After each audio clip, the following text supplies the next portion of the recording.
राव साहब, मैं आपसे पूछना चाहूंगा, जो सालों से नहीं हो पाया, मैंने आपकी कार्यशैली देखी, आप तुरंत एक्शन में आ गए कि कांग्रेस में गुटबाजी बिल्कुल भी सहन नहीं की जाएगी, सख्ती भी दिखाई। लेकिन ऐसी कौन सी दवाई आपने दी कि सारे नेता, एक पार्टी, जो पूरी पार्टी लाइन थी, वो लाइन पे चल रहे हैं?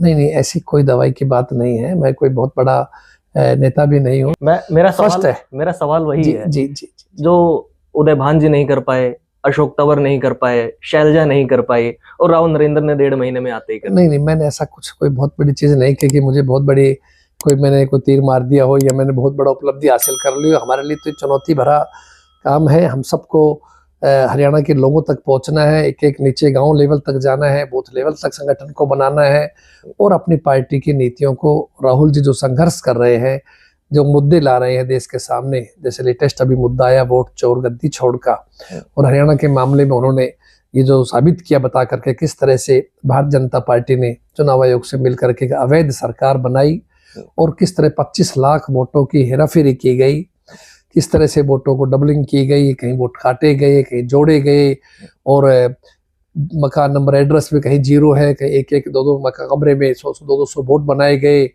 ब्राजील की फोटो लगा के किसी मॉडल की यहाँ कितने 22 वोट कितने 10 बूथों में दिखाए गए, आपके सामने प्रेस के सामने सब चीजें आई।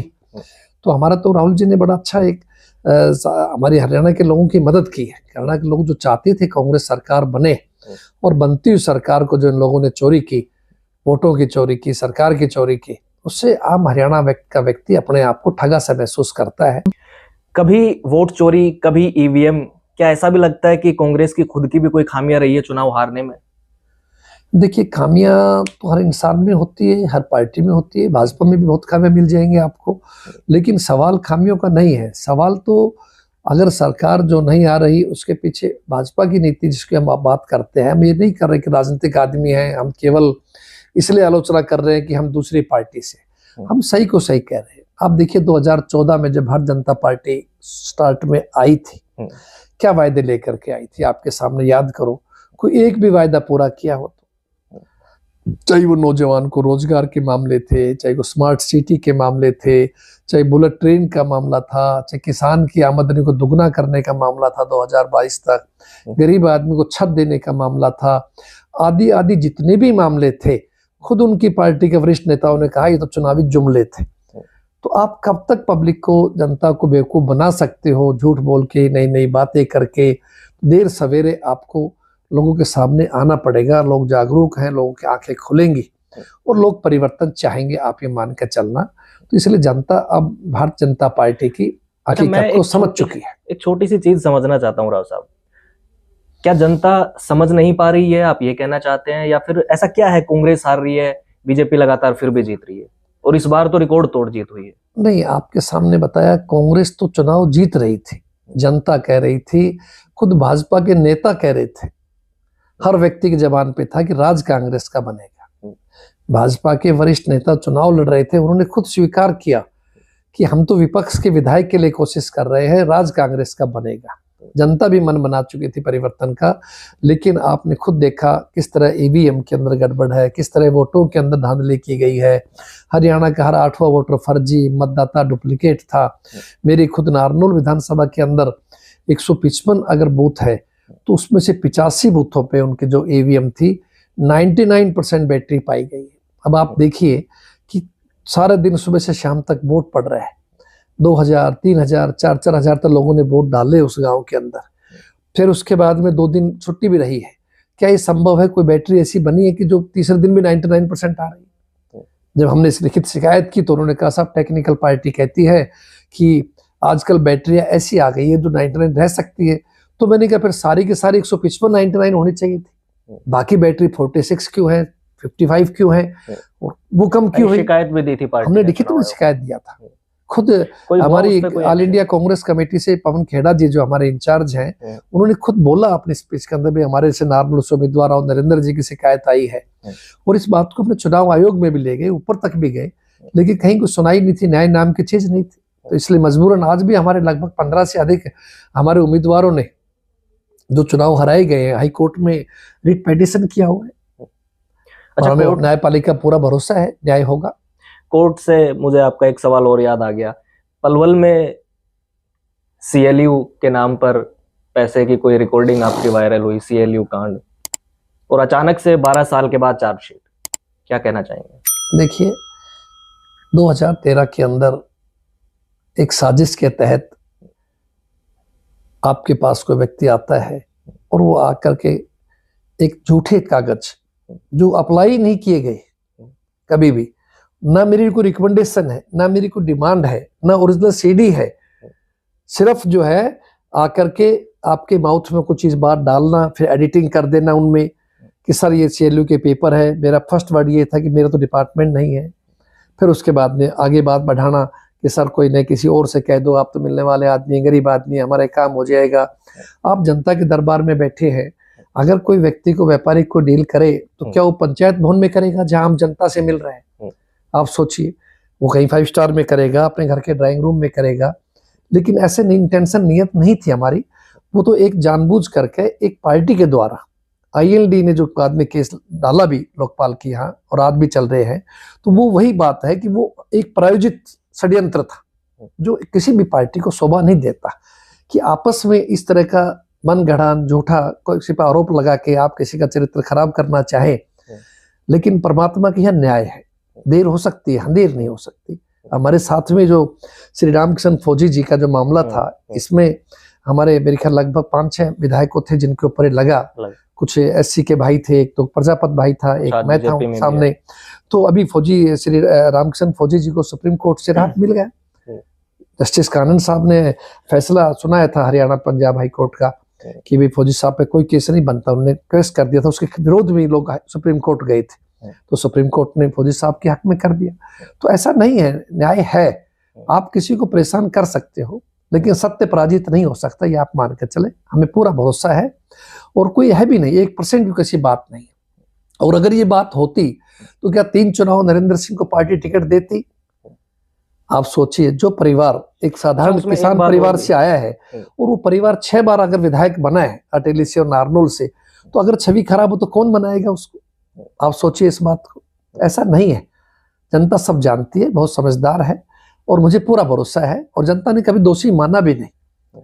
ये तो एक हालात थे कि हमने चुनाव हार गए, कि भाजपा ने जिस प्रकार से रणनीति अपनाई या जो नारे दिए, जाति का धर्म का जो जहर घोला लोगों के अंदर, वो कहीं ना कहीं उनके अंदर बैठा और हमारा नुकसान हो गया। वरना हम जैसे आदमी जो रात दिन पब्लिक के बीच में रहते हैं, रात दिन सेवा करते हैं, चाहे हम विधायक हैं, चाहे मंत्री हैं, चाहे हम साधारण रूप से कार्यकर्ता हैं, तो वो लोग पब्लिक में कभी नकारे नहीं जा सकते। लेकिन तो हालात होता है, परिस्थितियां होती, समय इंसान का जीवन में अच्छा बुरा समय आता है, बदलता रहता है। इन लोगों ने भाजपा ने ऐसी चाल चली, इसके मुताबिक इनको विजयश्री मिली, बस वो मिल गई जो मिलनी थी। और अब की बार भी इनको ये गड़बड़ करके मिली, वरना अब की बार ही हमारा कांग्रेस का राज बनना था। और आने वाले समय के अंदर हमें पूरा भरोसा है अपने हरियाणा की जनता के ऊपर, अपनी पार्टी के ऊपर। जो हम लोग मेहनत करेंगे और जनता के बीच जाएंगे, सत्य को बताएंगे, तो लोग फैसला करेंगे और लोग हमें पूरी तरह साथ देंगे। 2013 का वो केस और 2014, 19 और 24 में राव नरेंद्र की हार, इसके पीछे क्या कारण मानते हैं? मैंने बताया आपको, 2014 से भाजपा आया, जातिवादी का जहर घोला गया, वही वजह थी और कोई वजह नहीं। केस का कोई लेना देना ही नहीं, केस की कोई वजह ही नहीं है। अच्छा, अगर केस की वजह होती तो नरेंद्र सिंह अध्यक्ष थोड़ी बनता। ये फैसला जनता का काम है, परिवर्तन प्रकृति का नियम है। पहले कांग्रेस का गवर्नमेंट थी, कांग्रेस के इस इलाके में बहुतायत थी, बहुत लोग कांग्रेस जुड़े हुए थे। मैं खुद उदाहरण हूँ आपके सामने। 1996 में जब मैं पहली बार एमएलए बना, कांग्रेस की केवल 9 सीटें आई थी। उस 9 में 3 हम इस इलाके से थे। मैं अटेली से था, कैप्टन साहब रेवाड़ी से थे, गाबा साहब हमारे गुड़गांवा से थे। फिर बाद में मैंने जैसे आपको बताया 2014 में भाजपा ने जो जाति का धर्म का हरियाणा में या देश में जो जहर घोला गया, उससे हमारे लोग भी प्रभावित हुए और उससे कांग्रेस के उम्मीदवारों का नुकसान हुआ। एक नरेंद्र सिंह को अकेले को नहीं हुआ कि केस से जोड़ के, और भी अहिरवाल में सीटें थी, आपके सामने है। 3 बार से कितनी सीटें आ रही है? बहुत कम सीटें आ रही है, एक आ रही है, 2 आ रही है। 2014 में सुपड़ा साहब था, सब पे केस थोड़ी बन गए। केस का वजह नहीं हो सकती, वो वजह कोई और है जो मैंने बताया। ये वजह है जो जाति का इन लोगों ने जहर घोलने की कोशिश की, उसकी वजह है। लेकिन जनता समझदार है, जागरूक है और निश्चित रूप से ये परिवर्तन आने वाले समय में 100% होगा, आप ये मान के चलिए जी। एक मेरा एडिशनल सवाल ये रहेगा इसमें, सीएम की लड़ाई काफी रहती है कांग्रेस में और जब पार्टी का कोई प्रधान कोई बनता है तो एक ओहदा उनका भी होता है, तो कहीं ऐसा है कि अहिरवाल में पार्टी सीएम पद भी सौंप सकती है? देखिए, आज चुनाव को 4 साल पड़े हुए हैं। आज हम सब का ड्यूटी बनती है, तमाम कांग्रेस के साथियों का, नेताओं का, कि हम अपने काम करें, संगठन को मजबूत करें, एकजुटता से कार्यक्रम को आगे ले जाएं, गांव-गांव तक, बूथ लेवल तक हम पार्टी की नीतियों को पहुंचाएं, लोगों का विश्वास जीतें, लोगों को भरोसा दिलाएं कि हमारी सरकार बनने पे हम निश्चित रूप से काम करेंगे, आपके बीच में ही रहेंगे।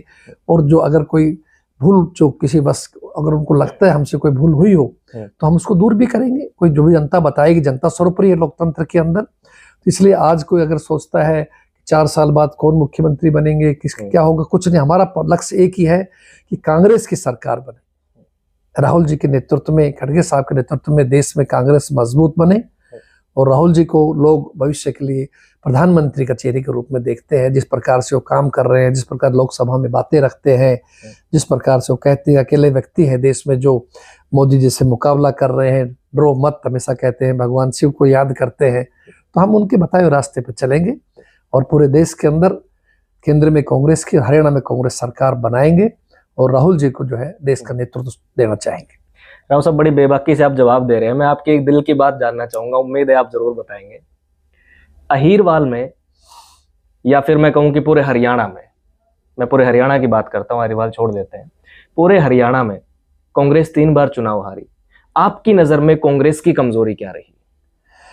नहीं, मैंने आपको बताया, इसमें एक तो बहुत बड़ा रोल भारतीय जनता पार्टी का था, जिसकी वजह से इन लोगों ने हमसे सत्ता छीनी। इनके तरीके से, वोट चोरी से, झूठ वायदे करने से। एक शायद ये भी मैं समझता हूँ, थोड़ा बहुत संगठन जो हमारा नहीं बन पाया था, वो भी एक रीजन थोड़ा हो सकता है।